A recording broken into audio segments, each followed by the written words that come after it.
everybody. Today we're going to be telling you guys a little bit about life from our perspectives as young adults. Anybody want to wipe? Oh.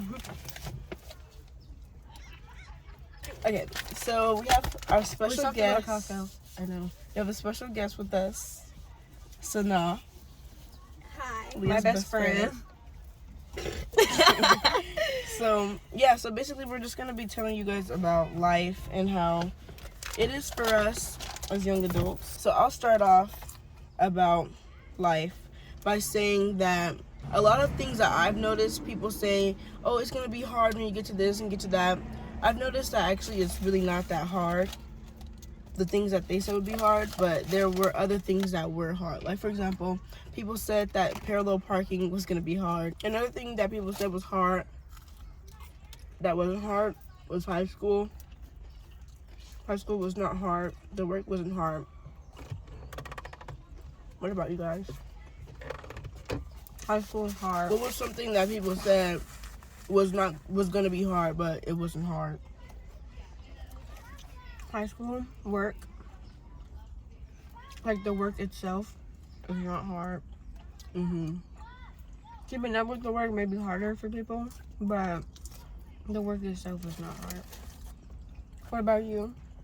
I feel like the only thing that was hard about high school is like staying motivated after quarantine. Yeah, that's why I'm not in public school anymore. And that's a different story, because when the people who were telling me, oh, it's going to be hard, but the people who were telling me it was going to be hard, they were not in, they didn't experience quarantine, so, but, yeah, quarantine was hard. For some people. For me, it was hard. For Leah, it was hard. Was it hard for you to know? Yes. Very much so. We were all depressed. Something I want to talk about is driving, because I feel like when you're about to start driving, you hear like a lot of mixed things about it. Like, oh, it's gonna be so hard. The written test is so hard. And honestly, don't overthink it. All you have to do is memorize it and don't overthink. I haven't took mine yet, but don't overthink it and don't like stress yourself out, because once you stress out, you start forgetting and you start second guessing, and it makes it harder than what it actually is. Like, it's not that bad. All you gotta do is miss 8 out of 40. Right. Because I didn't know how much you had to miss, and I was stressing. If you want to wait too, when you're 18, they give you less questions and you can miss more than when you're 15 or 16 or 17 taking it. I say, if you're going to take your driver's test, learn how to drive, like, while you're a teenager. Still learn how to drive, but take your written test when you're 18. Right? Not only will it be easier for your parents, it gives them more time to save money to buy you a car, but also, so you got to do a little bit of illegal driving. Easier for yourself, because then you learn how to, then you get less questions. And you cut down the wait time of having to take your behind the wheel after your permit. And speaking of written tests, I took my written test at 18, and it was not hard at all. It's just, like Leah said, memorizing the stuff, because when I started took 9, I did practice apps, and I watched videos and practiced like all the time, and then I just started to memorize ones, and then the ones that I got wrong over and over, Gag me. Like a freaking spoon. Why? Well, yeah, and I took my I would take screenshots of the questions that I would get. I'm no litter bug. I would take screenshots of the pictures that I would. I would take screenshots of the pictures of. I would take screenshots of the questions that I would get wrong, and then I would practice those. And I took my written test. Are you eating those right? Yes. No, you're not. I took my written test. I saw some meat on there. You gotta eat all that. I took my written test 2 times, and I took it 3 times. I failed twice. Then I took it a 3rd time and I passed. If you fail, don't get discouraged, because I'm really big on perfection, and once I fail once, I feel like a failure forever. But if you keep retaking it and you finally pass, then you're gonna feel good. And don't be telling yourself like, well, I should have been passing from the beginning. Like, I'm dumb. I should have knew from the beginning. Because I do that to myself. That's what I did when I it don't failed. really do nothing for you. Like, I also felt my first time taking my driver's test, I failed. First time I failed it was because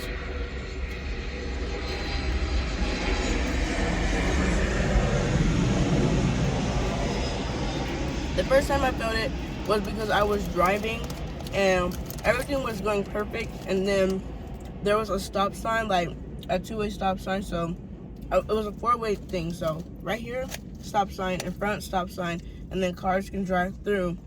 And when I went up, I saw something that says stop ahead on the paint on the floor for this way. So I thought it meant they stopped, and I didn't really pay attention to it. So I stopped and I pulled out, and the car came, and the lady was like, stop, and I slammed on the brakes. I was like, are you serious? And because of that, I failed because she had to intervene. The second time I took it, perfect. We went to that same place, and I stopped. it was a different lady. Yeah, it was a different lady. I inched out, looked, and checked. Saw no cars coming. Actually, I wanted a car to come because I was like, I'm not about to make the same mistake. So I waited for a car to come, and I passed. But that's the thing. If you fail, don't beat yourself up because you can learn from your mistakes.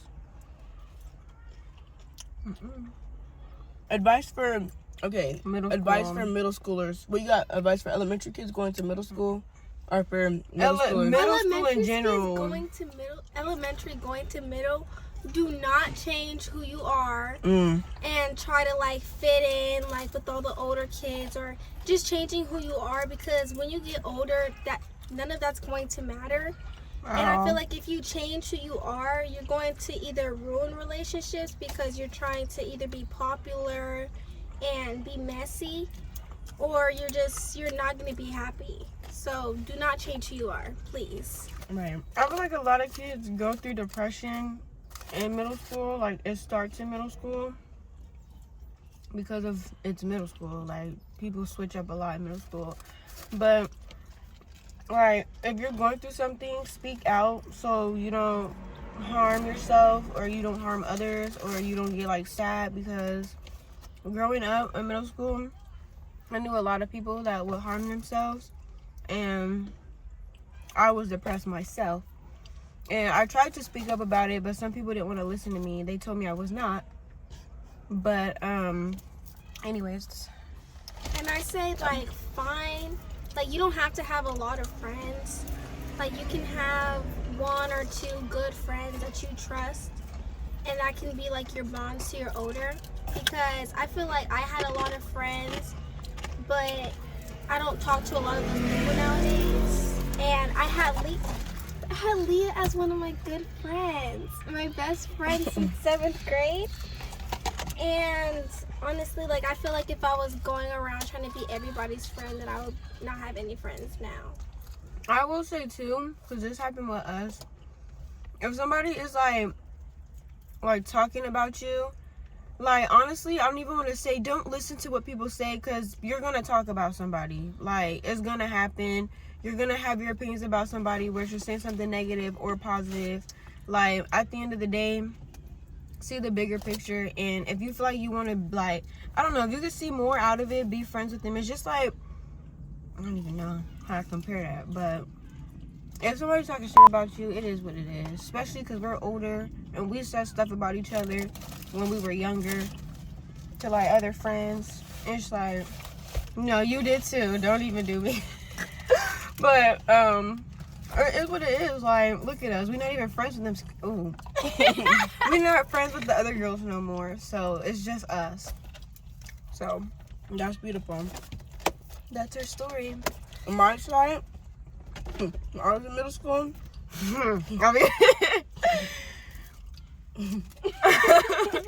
If y'all watched the other video, y'all know what I was struggling through. I don't got no friends from middle school.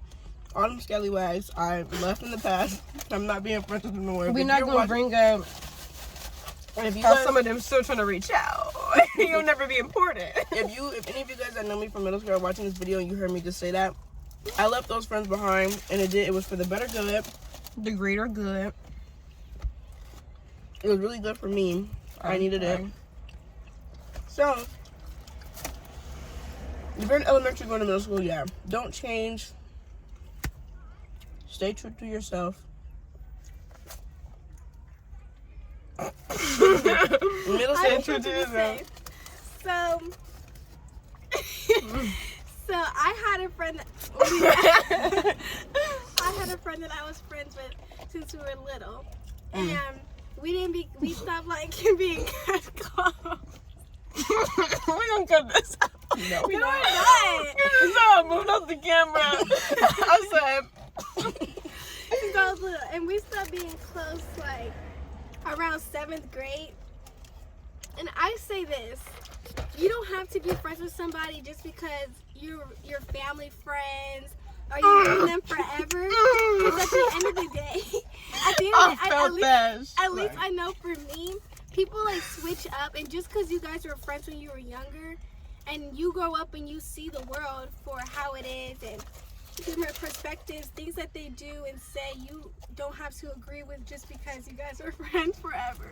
this chicken good, y'all. Okay. Finishing up what I was saying, bottom line is it's okay to forgive, and it's also okay to not forget. Like, you don't have to forget how somebody treated you and just like accept it for how it is. Don't settle for less with friends, boyfriends, all that. Boyfriends. Leah, shut up. What? I want this gilly gossip in there. So, middle school I want to speak on high school transitioning to college. Mainly for you guys, since you guys are about to do it. Excuse me. But yeah. High school transitioning into college.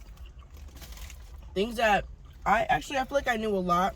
I was very fortunate to know a lot of information, so there's really nothing that I wish I'd known that I could think of right now at the top of my dome. Yeah. But for you guys, when you guys go to college, expect freedom. And don't let the freedom become a negative, and to the point where you guys start giving up on your classes and not going to school. And like, because a lot of professors are lenient and they don't care. Giving up on our classes?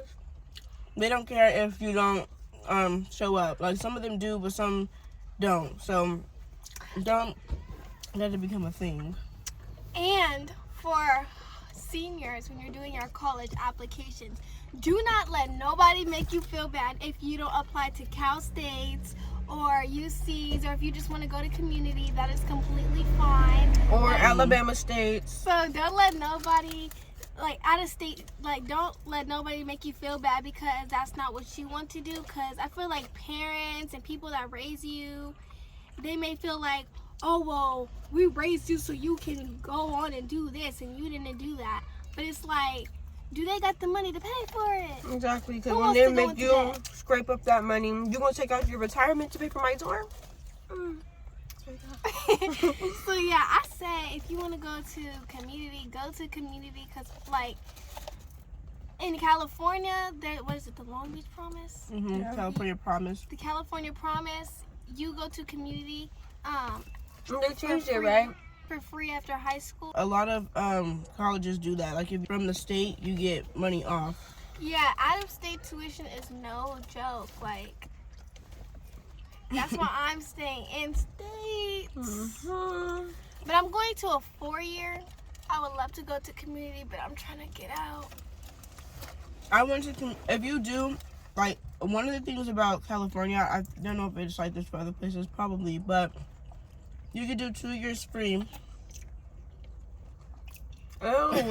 You could do 2 years free in community college, and then do your other 2 years paid for at a Cal State or a UC. That's what I was gonna do, but because of my major, I went to now have to do 4 years. But it's okay. Also, remember, keep in mind impacted majors, because I had an impacted major at first, which is psychology, And that just means like a whole bunch of people want that major, so it's gonna be hard to get into it. So if that's your major, you have to be really good, like you have to have really good grades and stuff, because it just makes it more competitive. Some impacted majors I know are psychology, nursing, business, and that's all I can think about. Everybody go to school for business marketing, business agriculture. I'm like, all right. And don't feel Okay, what are we all pressure. going to school for? Oh yeah, I'm going to school for video game design. I'm going to school for arts like dance, acting, those type of things, and modeling, We're all going to school for I was about to artsy say we stuff. all doing arts. and interior design. I'm going to school for interior design and cosmetology school for hair. You did her own hair.